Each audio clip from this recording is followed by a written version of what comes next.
বাজারে আসতে শুরু করেছে রসালো ফল লিচু। আকার ও জাতের ধরন অনুযায়ী ১০০ লিচু বিক্রি হচ্ছে ৩৫০ থেকে ৪০০ টাকায়। আসলে নতুন আসছে তো মৌসুমি ফল, একটু এখন উপরের দিকে থাকবে, যখন আরো অনেক বেশি বেড়ে যাবে হয়তো আস্তে আস্তে তখন সাপ্লাই বাড়লে একটু কমের দিকে চলে আসবে। স্বল্পমেয়াদী এ ফলের দাম নিয়ে কিছুটা সন্তুষ্টি থাকলেও অন্যান্য ফলের দাম নাগালের বাইরে। মৌসুমি ফল জাম কেজি প্রতি বিক্রি হচ্ছে ৪৫০ টাকায়, জামরুল ১৫০ টাকা, প্রতি কেজি পেঁপে বিক্রি হচ্ছে ১৬০ টাকায়। এদিকে আনারের দাম হাঁকা হচ্ছে প্রতি কেজি ৬৫০ টাকা। ফলের দাম অস্বাভাবিকভাবে বেড়ে যাওয়ায় অনেকেই ফিরছেন খালি হাতে। আনারের দামটা অস্বাভাবিক বেশি, যেটা আসলে আমাদের সাধারণ মানুষের পক্ষে খাওয়া একেবারেই অসম্ভব বললেই চলে। আম যেগুলো এখন বাজারে আসছে মনে হয় না এগুলো ম্যাচিওর আম, যার জন্য এগুলো একটু আমাদেরকে সতর্কভাবে কিনতে হবে। এদিকে বিক্রেতাদের আঙুল সরকার আর ঊর্ধ্বতনদের দিকে।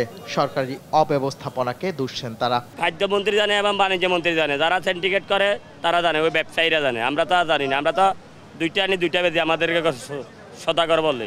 আড়ত মালিকরা বলছেন দেশে সব পণ্যের দাম বেশি হওয়ায় এর প্রভাব পড়েছে ফলের বাজারে। এখান থেকে দোকানদাররা নেওয়ার পরে তাদের খরচ আছে, আমাদের কমিশন আছে, এইগুলা গাড়ি ভাড়া সবকিছু দোকান ভাড়া দেয়া, কর্মচারী বাদ দেয়া, ওনরা হয়তো দেখা গেছে আমাদের এখান থেকে ১১০ টাকা নিলে ওনরা ১৫০ টাকা ৬০ টাকা বিক্রি করে। সাধারণ ক্রেতাদের অভিযোগ, নজরদারি না থাকায় ইচ্ছে মতো দাম বাড়াচ্ছে ব্যবসায়ীরা। তাই শিগগিরই সঠিক বাজার ব্যবস্থাপনা নিশ্চিতের দাবি জানিয়েছেন তারা। আল নোমান, দেশ টিভি, ঢাকা।